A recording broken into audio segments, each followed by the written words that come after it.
तो चलिए अब हम शुरुआत करेंगे हमारे आज के मुद्दे की। और हमारा आज का मुद्दा है प्रधानमंत्री पर निशाना साधा अरविंद केजरीवाल ने। दिल्ली के मुख्यमंत्री अरविंद केजरीवाल ने आज एक बार फिर से प्रधानमंत्री मोदी पर बड़ा हमला बोला है।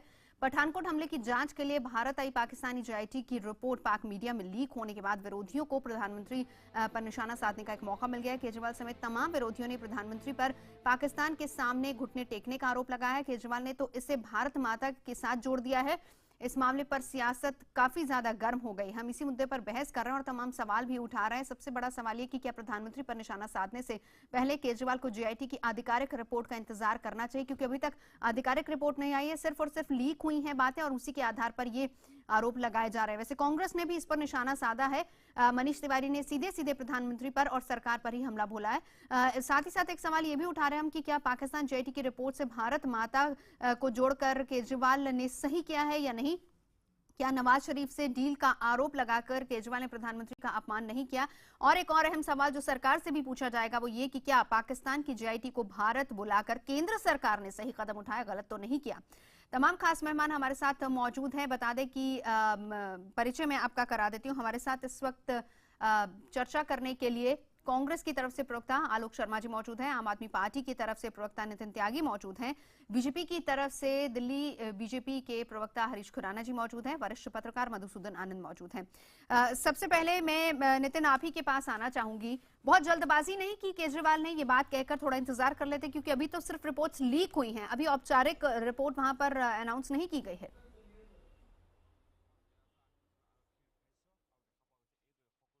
मेरे को नहीं लगता कि जल्दबाजी की है किसी भी तरीके से। हम लोग तो वैसे भी मानते हैं और पूरा देश ये मानता है कि जब आज तक हम लोग कहते आए हैं और मानते आए हैं और हमेशा सबूत देते आए हैं पाकिस्तान को कि आईएसआई स्पॉन्सर टेररिज्म और पाकिस्तान स्पॉन्सर टेररिज्म हमेशा देश में रहा है। पिछले 25-35 साल से हम लोग कह रहे हैं। तो आज ऐसा क्या हो गया कि हमने उनको क्लीन चिट दे दी आईएसआई को या पाकिस्तानी सेना को, और उन्हीं लोगों को जिन लोगों के ऊपर हम इल्जाम लगाते हैं कि और जिन लोग का ऊपर हम ये मानते हैं कि हाँ इन्हीं ने हमला करवाया है, उन्हीं को हम न्योत रहे हैं कि आप आइए अपने हमले की खुद जांच कीजिए। एक मैं आपसे आपको याद दिलाना चाहूंगा, जब 2014 का लोकसभा इलेक्शन हुआ था उससे पहले बहुत जोर जोर से रेडियो में और टीवी में एक भाषण गूंजता था नरेंद्र जी का कि मैं देश नहीं झुकने दूंगा, मैं सर नहीं झुकने दूंगा। आज क्या हुआ है ऐसा कि जो है ये सर झुकना पड़ गया हम लोगों का। इस तरीके की रिपोर्ट हमारे पास आ रही है, जैसा कि आज नहीं तो कल आ जाएगी वो सामने, जिसमें हमारे देश की खिल्ली उड़ा दी गई है। हाँ,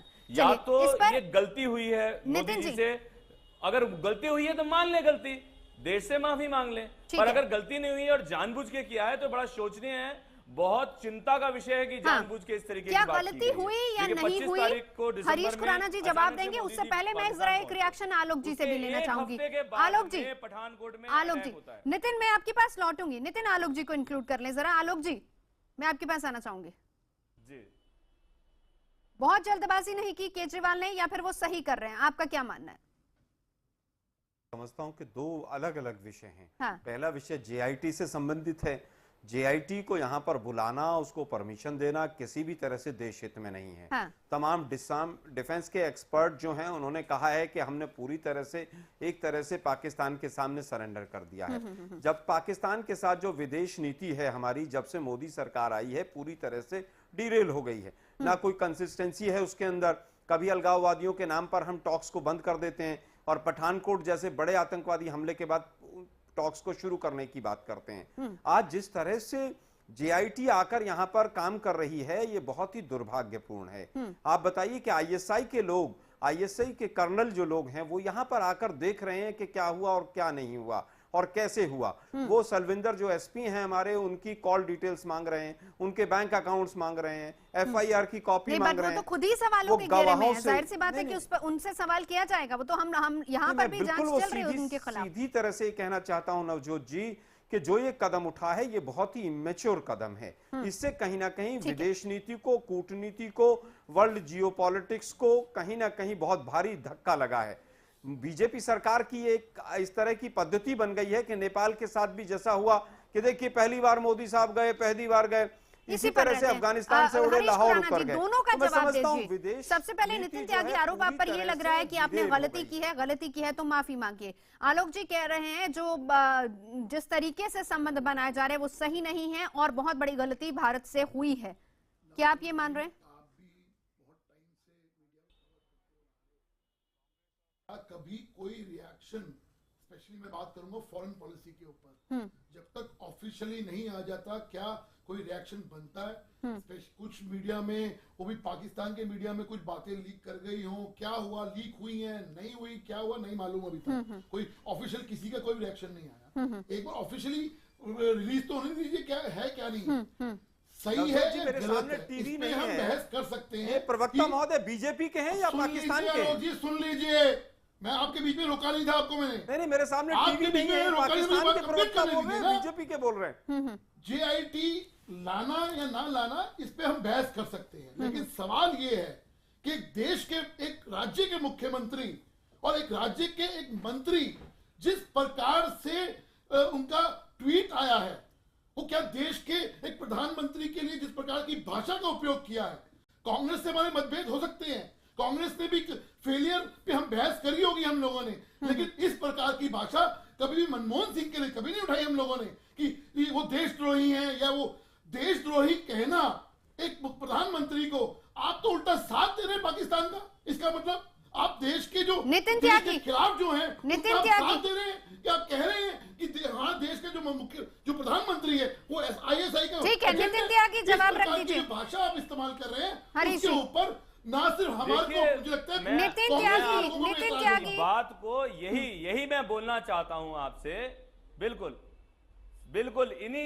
इसी बात को मैं बोलना चाहता हूं कि अगर मिसकैलकुलेशन हो गई, विदेश नीति में उनसे गलती हो गई तो मान ले कि हाँ हमसे गलती हो गई। पर अगर वो नहीं कहते कि मेरे से गलती हुई है, नहीं मानते गलती हुई है, तो जान के की है। और अगर जान के ऐसी गलती की है, अगर जान के ऐसी गलती की है तो ऐसी गलती करने वाले को जो जानबूझ के ऐसी गलती करता है, ऐसे आदमी को क्या कहेंगे, क्या परिभाषा देंगे ऐसे आदमी की? हरीश खुराना जी खुद बता दें। यही मोदी जी हैं, यही मोदी जी हैं जो कहते थे आलोक जी लौटती हूं आंखों में आंखें डाल के पाकिस्तान से बात करेंगे। यही मोदी जी हैं जो कहते थे पाकिस्तान को लव लेटर लिखना बंद करो। यही मोदी जी हैं जो कहते थे आप बुराई करिए ना, किसने मना किया? लाके देंगे। देखिए लोकतंत्र के अंदर आज क्या हुआ? नितिन जी मैं बोलूं, जी आप बताइए, जवाब दो इस बात का। देखिए लोकतंत्र के अंदर बुराई करिए, मना नहीं है। आप प्रधानमंत्री की बुराई जितनी कर सकते करिए, हमें कोई प्रॉब्लम नहीं है। लेकिन एक प्रधानमंत्री को ISI का एजेंट कहना, क्या इसको हम जस्टिफाई कर रहे हैं क्या? सवाल ये है। हमारे विरोध कांग्रेस से भी थे। कांग्रेस के प्रधानमंत्री को, कांग्रेस के किसी की मंत्री को हमने एजेंट नहीं बोला। 65 सालों में ISI को ऑफिशियली भारत में अपने एयरबेस में लेके सर मैं क्या बोल रहा हूँ, आए हैं आज तक। डिसीजन गलत है या सही है इस पे आप बहस कर सकते हैं, लेकिन एक प्रधानमंत्री को ISI का एजेंट कहना, क्या ये देश के किसी मंत्री को शोभा देता है? इस बात का जवाब दीजिए। आप मोदी जी से माफी मंगवा दीजिए, मैं आपसे वादा करता हूं आलोक शर्मा माफी मंगवा ठीक है। आलोक शर्मा जी, आलोक जी कुछ कह रहे थे आप? आलोक जी मैं समझता हूं कि राजनीति के अंदर भाषा की मर्यादा की सीमाएं जब से मोदी साहब और केजरीवाल जी का राष्ट्रीय स्तर पर कहीं पर पदार्पण हुआ है, उसके बाद से तमाम मर्यादाएं टूट गई हैं। पार्टी केजरीवाल की भाषा के ऊपर तो पूछिए ही मत, इन्होंने किस किस तरह के शब्दों का इस्तेमाल किया है। मोदी साहब ने भी कसर नहीं छोड़ी है। मर जवान मर किसान से लेकर बाप बेटे की सरकार, माँ बेटे की सरकार, प्रधानमंत्री के पद पर बैठे हुए विदेशों में जाकर आप वहां से कह रहे हैं कि दामाद श्री। तो मैं समझता हूं केजरीवाल और मोदी साहब एक सिक्के के दोनों पहलू हैं, अलग अलग हिस्से हैं। भाषा की कोई मर्यादा की सीमा नहीं रखता है। आज जिस तरह से प्रधानमंत्री के पद पर पार्टी केजरीवाल के चुने हुए लोग, संवैधानिक पदों पर बैठे हुए लोग जिस भाषा का इस्तेमाल कर रहे हैं, ये भारतीय लोकतंत्र और भारतीय प्रजातंत्र के लिए एक बहुत ही दुर्भाग्यपूर्ण घड़ी है। बिल्कुल। मधुसूदन जी मैं आपके पास आना चाहूंगी, मैं आपसे भी एक सवाल कहना चाहूंगा कि जिस तरह की भाषा का इस्तेमाल किया गया है वो निंदनीय है, उसकी आलोचना की जानी चाहिए। अपने देश के चुने हुए प्रधानमंत्री के लिए ISI का एजेंट कहना ये नितांत गलत है। इसको किसी भी कीमत पर बर्दाश्त नहीं किया जाना चाहिए। हमारी हमारा जो डिस्कोर्स है उसमें ये बर्दाश्त नहीं किया जा सकता। ये बर्दाश्त कर लेना चाहिए कि आईएसआई हिंदुस्तान में आ जाए, इस तरीके से हमारे देश का मजाक उड़ जाए। ये बर्दाश्त कर लेना चाहिए मधुसूदन जी। भारत में आ जाए या ना आ जाए, भारत में आ जाए, इसकी आप आगे कटघरे में खड़ा करिए, निश्चित रूप से कटघरे में खड़ा करिए, लेकिन आपको ये हक नहीं बन जाता कि आप देश के एक चुने हुए प्रधानमंत्री को आईएसआई का एजेंट कह दें। अभी प्रधानमंत्री आपके एक मंत्री ने तो उन्हें आईएसआई का एजेंट कहा, और खुद मुख्यमंत्री ने ये कहा कि नवाज शरीफ के साथ क्या डील हुई थी। अरे क्या डील हुई थी?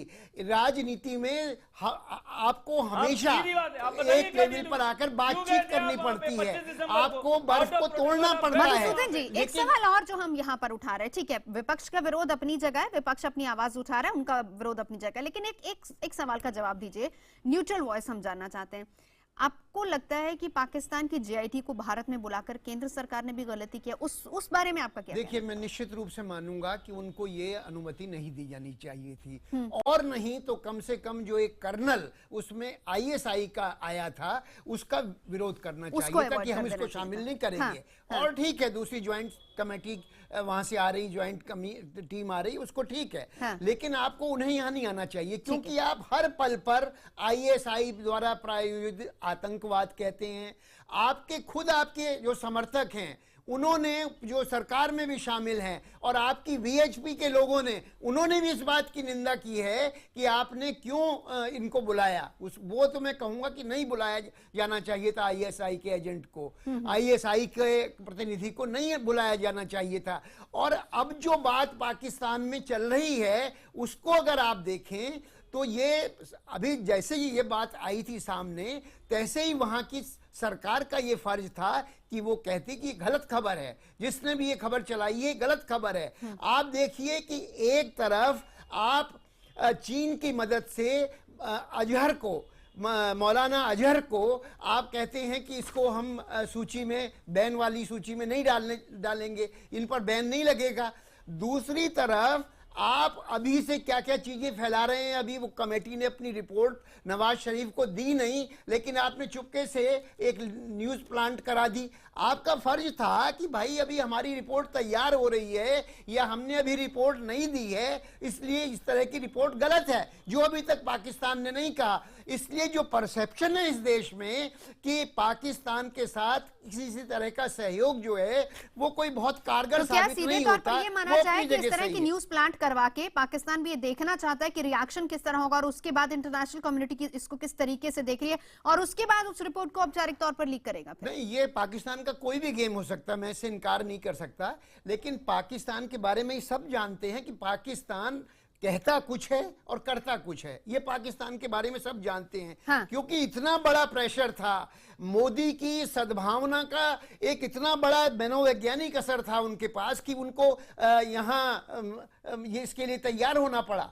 लेकिन आप के लिए, हाँ। ये तो इसलिए तैयार होना पड़ा, लेकिन वो पूरी कोशिश करेंगे। इसके बाद भी क्या होगा, मैं आज आपसे कहता हूं, भविष्य वक्ता मैं नहीं हूं, लेकिन मैं आज आपसे कहता हूं कि अजहर को साफ तौर पर बचा लिया जाएगा। अगर ये रिपोर्ट भी आएगी तो जो असली मास्टरमाइंड है उन्हें बचा लिया और जाएगा। इसके बाद जरूर हरीश जी आपसे सवाल उठाया जाएगा। आज वक्त सवाल उठा रहे हैं।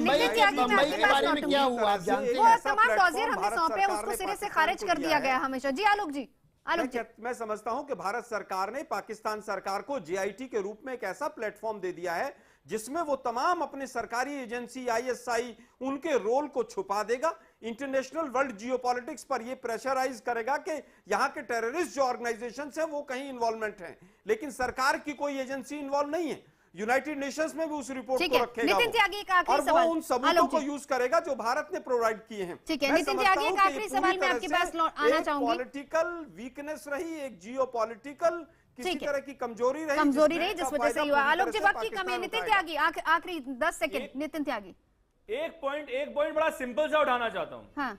देखिए, बहुत सिंपल सा एक पॉइंट उठाना चाहता हूं कि आज तक हम आईएसआई के ऊपर इल्जाम लगाते रहे हैं और हम जानते हैं कि आईएसआई का इन्वॉल्वमेंट रहा है अटैक में। आज हम आईएसआई को क्लीन चिट देके और आईएसआई के ऊपर विश्वास नहीं, ये तो वही बात मधुसूदन जी कह रहे हैं, लेकिन आप पर भी आप देखो, आप पर भी दायित्व बनता है जी कि आप विरोध कीजिए, लेकिन आप भाषा की मर्यादा का तो ख्याल रखेंगे। तो हम क्या यूएन में किस मुंह से जाके कहेंगे कि आईएसआई हमारे ऊपर अटैक कर रही है? वो कहेंगे उनको तो खुद ही आप लोग इन्वेस्टिगेट उसका जवाब सरकार को देना। नितिन त्यागी, हरीश जी 10 सेकंड। पहली बात तो क्लीन चिट की बात बार-बार कर रहे हैं। क्लीन चिट किसने क्लीन चिट दी है? एक बात मैं फिर कह रहा हूं, आप लाख बुराइयां करिए प्रधानमंत्री की, कोई प्रॉब्लम नहीं है, लेकिन एक मुख्यमंत्री के द्वारा इस तरह की भाषा यूज करना, एक मंत्री के द्वारा इस तरह की भाषा यूज करना ना सिर्फ देश के लोकतंत्र के लिए अच्छा है, बल्कि हमारी चलिए, बहुत शुक्रिया तमाम खास मेहमानों का साथ जुड़ने के लिए। विरोध कीजिए, विरोध अपनी जगह है, लेकिन भाषा की मर्यादा का ख्याल रखते हुए वहीं अब सरकार को भी इस बारे में जवाब देना होगा, क्योंकि मधुसूदन जी ने बहुत अच्छा पॉइंट रखा है कि अगर इस तरह की खबरें लीक हो रही हैं तो पाकिस्तान ने भी अपने एंड पर इसको खारिज नहीं किया है।